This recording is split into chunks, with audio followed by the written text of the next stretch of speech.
This is a HP Pavilion A735W from 2004, released and built smack dab in the middle of Windows XP's main life. This one is running a version of Windows it probably shouldn't. Windows 98, which I don't think you would associate with this computer, but that's exactly what this thing runs. So let's check it out. So I've got to provide a bit of context on how we got here. I got this HP Pavilion A735W in early 2023 alongside a Gateway 566GE, both of which being things that a family member did not need anymore, and so I gladly took the computers off that family member's hands. This thing originally had an OEM copy of Windows XP installed, and if I wanted to, I could try to run recovery media and restore this PC back to its original version of Windows.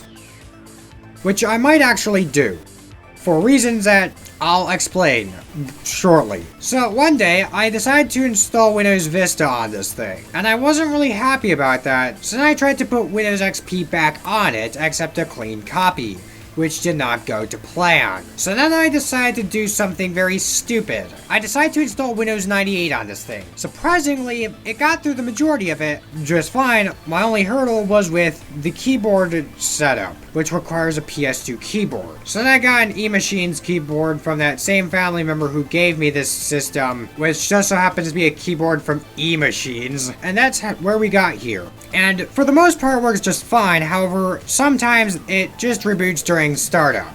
That can likely be attributed to the system having a hard drive larger than 32 gigabytes and having a specific Phoenix BIOS, something that Windows 98 does not play nice with. Furthermore, this process is made even harder because of the fact that this PC does not seem to like PS2 ports all that well, or serial ports. Either that or I'm just using serial ports wrong. You're probably wondering why, oh, if there's recovery media that I can use, then why don't I just use that?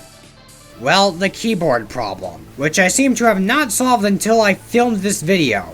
Well, I think we should go take a look at what's on the outside of the system now, shall we? On the front, we have a CD drive, DVD drive, and underneath this door, we have a floppy drive, card reader, USB 2, audio ports, FireWire, and 2 more USB 2.0s. Looking elsewhere on the system, down here, we have the HP logo, the power button, and a disk indicator. Also, it wasn't shown off here, but this power button sometimes gets a little stuck for some reason. Moving to the back, you can immediately see that we're missing the bane of existence of PC builders. But we also have a power supply, some lonely, what I'm assuming is a speaker jack for some reason, PS2, serial, parallel, VGA, USB, FireWire, Ethernet, which I didn't really show too much, as well as a graphics card featuring VGA, S-Video, and DVI, a FireWire expansion card, and a modem. Well, I guess let's go pop up the old blue-gray side panel and see what's inside. But we have a high-pro power supply, the cooling fan, the graphics card, which is an NVIDIA GeForce, your Windows 98 incompatible, quote-unquote incompatible hard drive, the spots for the disk drives, and I decided to see where the speaker jack was actually going to. Also, by the way, this thing has a pretty okay capacitors for the most part. This likely has to do with this system being rebuilt. Well, let's go put our side panel back on this and get it all hooked up and whatnot.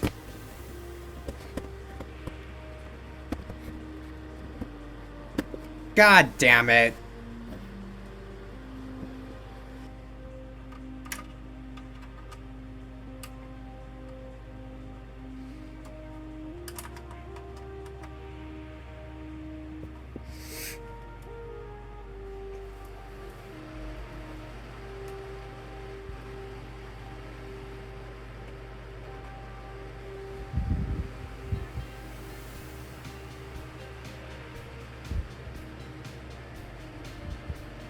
Well, I figured out how to get the keyboard to work with the BIOS for once. So, just a brief look at the BIOS and the boot menu real quickly.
There is a lot of stuff to cover here. Just allow me to get some water first. So first of all, you can see that we have 3 antiviruses. For whatever reason, I thought this was a good idea back then. Now, as somebody with cybersecurity certification, I can tell you more antiviruses are not going to work. It's not going to make your PC more protected from viruses. There's Norton Antivirus 2002, McAfee Virus Scan, and Avast Antivirus 4.7. I then decide to demonstrate a lot of different computer programs, because this thing has a lot of computer programs on it. So much so that, honestly, for time's sake, I'm not going to look at the programs that are on this thing and just tell you each program. There are so many. And I had an episode of trying to figure out how to get Internet Explorer to work.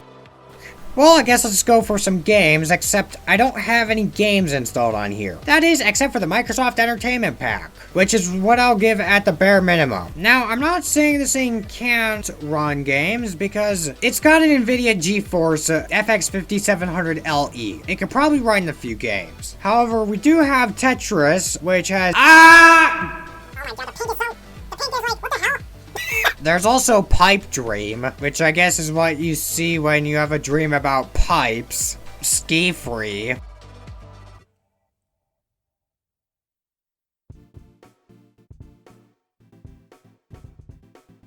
And my personal favorite, Jazzball.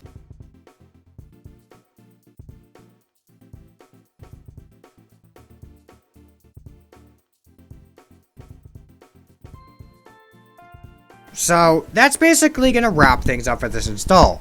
And you can see one of the problems with this thing. We have to manually shut it down.